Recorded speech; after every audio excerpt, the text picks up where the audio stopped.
In the midst of today's chaos and strife, British artist and futurist Benjamin Creme speaks with total conviction, not about the inevitability of a troubled world, but about a brilliant new civilization in the making, inspired and guided by a group of highly evolved spiritual teachers who are now among us.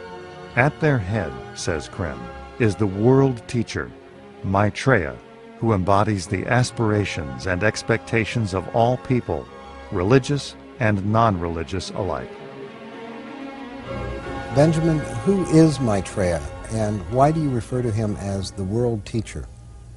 Maitreya is the head and leader of that group of advanced individuals known as the Masters of Wisdom and the Lords of Compassion. He holds the office in that group of world teacher, and so he is the world teacher. And every age has a teacher, and Maitreya has, before this time, manifested himself through different individuals who were the teachers for a given time. He manifested himself through Krishna, through Shankaracharya, and 2,000 years ago through Jesus.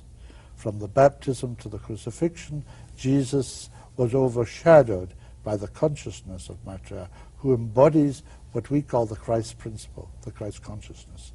He is so advanced and so pure, he can actually embody in his own being divine principle, the principle of love, which is also the principle of consciousness and of evolution itself.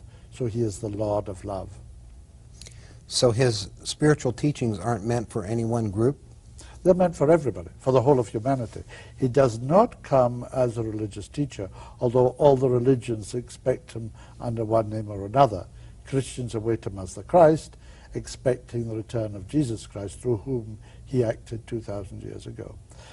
Buddhists await him under his name, foretold to come now by the previous Buddha, Gautama Buddha, who foretold that at this time would come into the world another Buddha, Buddha like himself, enormous stature, whose personal name would be Maitreya, and who would inspire and guide humanity into the creation of a brilliant golden civilization based, as he put it, on righteousness and truth.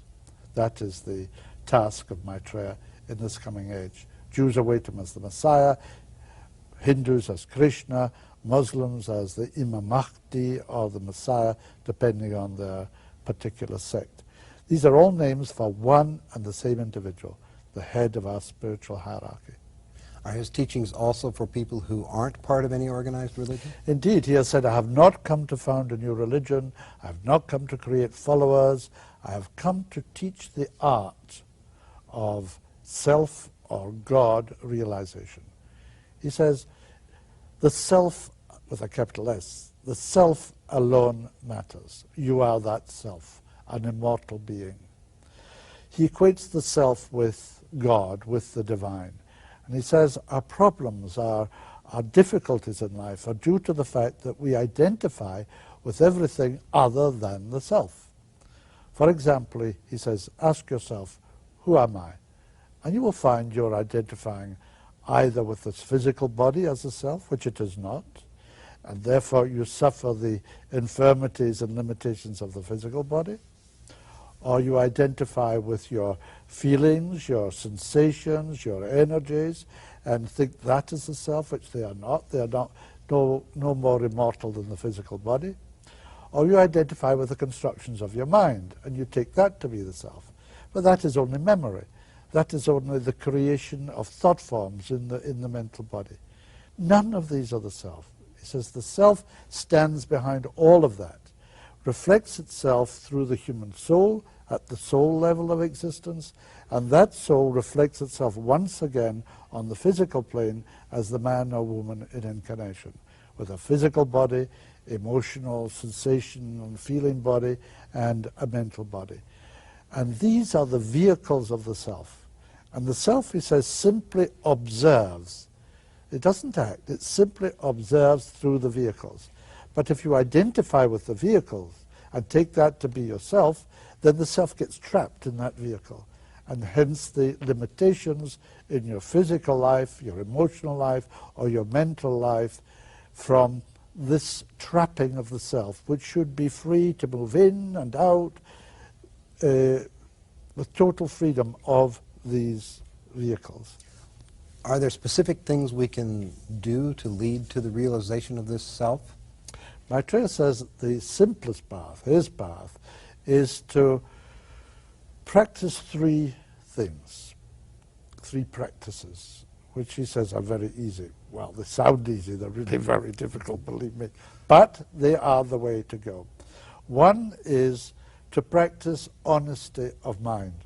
You know, he says almost everybody thinks one thing, says something else, and does something else again. There is no direct line from what we think to what we do. So he says you have to create harmony in yourself, you have to be honest in your thinking and to say what you think precisely. Second, sincerity of spirit. He says the best way to think about this is to think what we mean when we say we have a heart-to-heart talk. When you have a heart-to-heart talk, you're talking from the center of yourself, and the center of yourself is the self. And if you're true to that center of yourself, and don't try to imitate people, other people, however noble or gifted they might be, but be yourself, and don't try to influence other people or manipulate other people, but be true, sincere, heart-to-heart in everything you do, and also practice what he calls detachment.